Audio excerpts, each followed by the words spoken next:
So what are we doing today? Well, today I thought I'd talk to you about my everyday practices that are just kind of integrated into my routine that I don't think about. But I thought I would share some of the practices that I do. So you know how everybody says, well, I can't even remember what I had for breakfast. Well, I remember what I had for breakfast because I grew it all.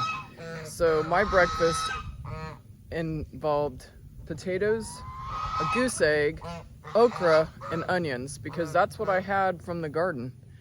And while I was remounding or rehilling my potatoes, I scraped a few off, so I just used it. And my okra is beginning to come up into full swing, so obviously I used that. Now my goose, unfortunately, after her incident with the raccoon, she hasn't started laying eggs again, but I still had one left over to eat.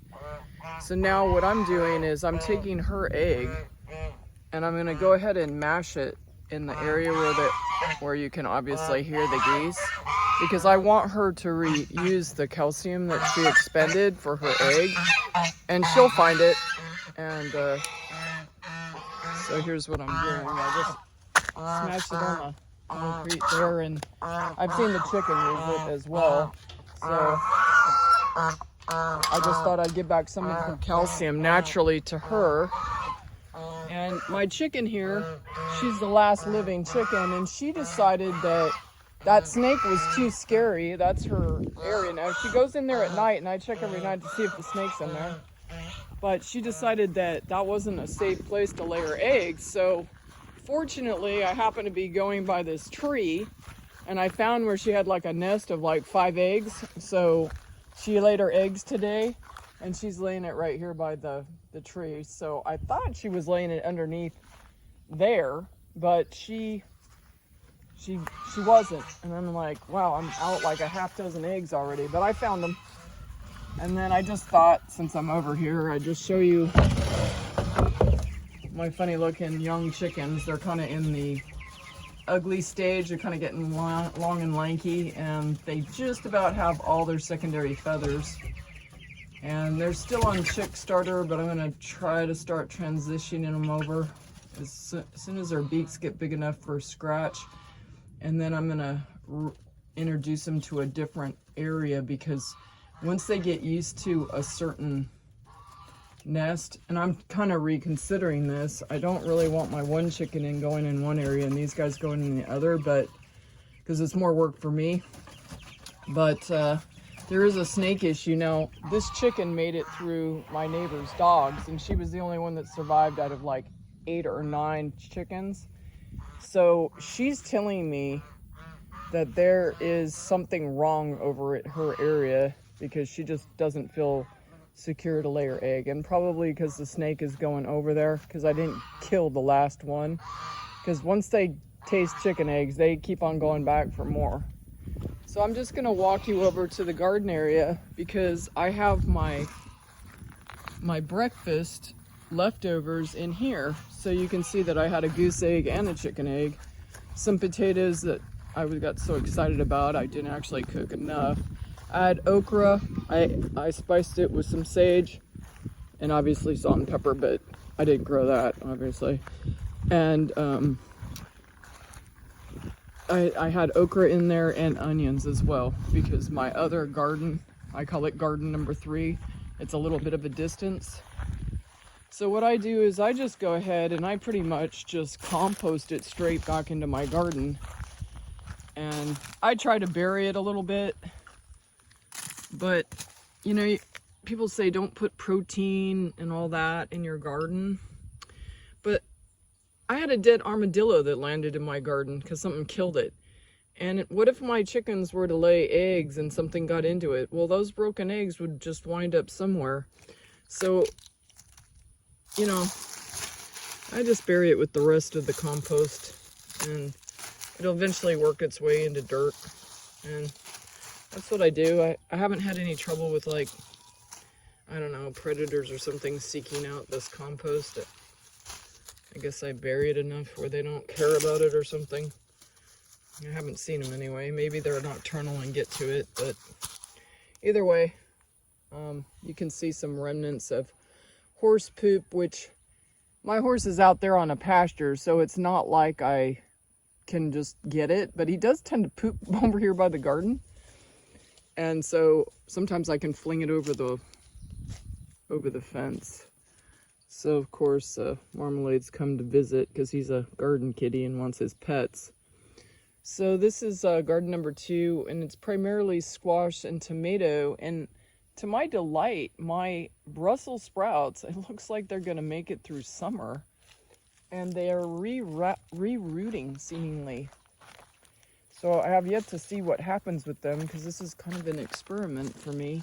But you can see that each one of these is coming off the main stem.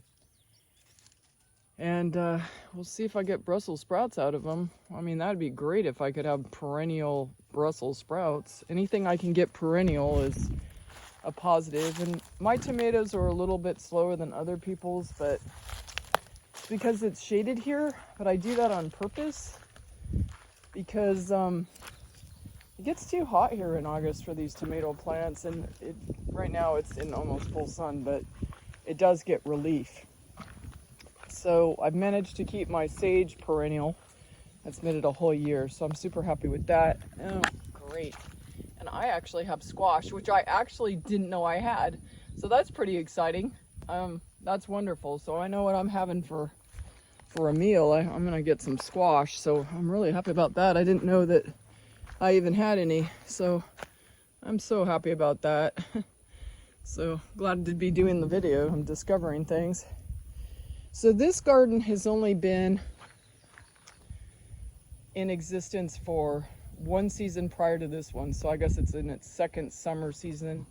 And I had a little bit of winter crop in here as well. But the ground itself hasn't been, it came from the pond dig up.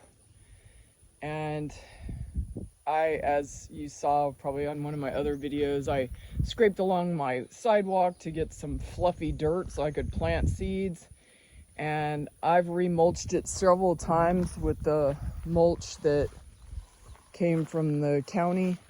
And then because the straight line winds just decimated my trees, they actually had leaves falling like fall. So I decided to use those leaves as mulch because I had so many. And over there, I have my fire burning from some of those down trees, certainly not all of them. I'm still in the process of burning and picking up trees that fell, but I will use that for ash for my fruit trees in my garden when it's done being hot. So as I said, I can definitely remember what I had for breakfast because it came from my garden. And my goal is to be able to at least produce a meal or two a week. Where I live in Texas, my soil is all clay, and I've really had difficulty having my fruit trees have fruit. And then unfortunately, I got one nectarine out of my nectarine tree because the squirrels got up there. And one squirrel, it was like a really in-your-face insult. He was in my apricot tree, eating a green apricot, sitting on the fence just looking at me.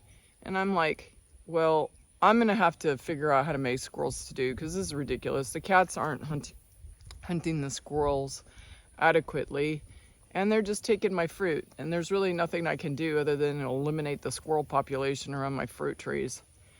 So I'm very disappointed on that, but it's, you know, to feed yourself from your garden and your fruit trees, it's quite the accomplishment if you can say you're doing it.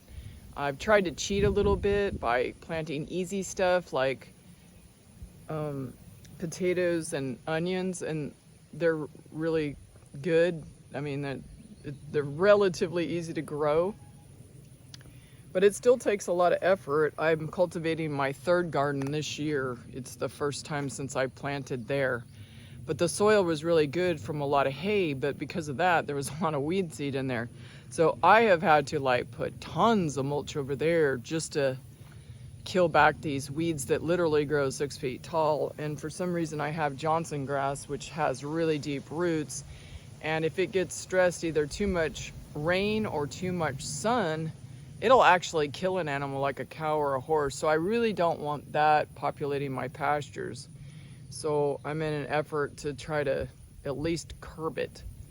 And I'm gonna have to get some livestock on my pastures just to, you know, eat it down. It's not always poisonous, but you know, during August when it gets stressed, if we have a drought, it definitely will kill animals. I've seen dead cows out in the pasture last year, in fact, when we had a second drought. Not the worst, but about, you know, still bad enough to turn that Johnson grass into poison.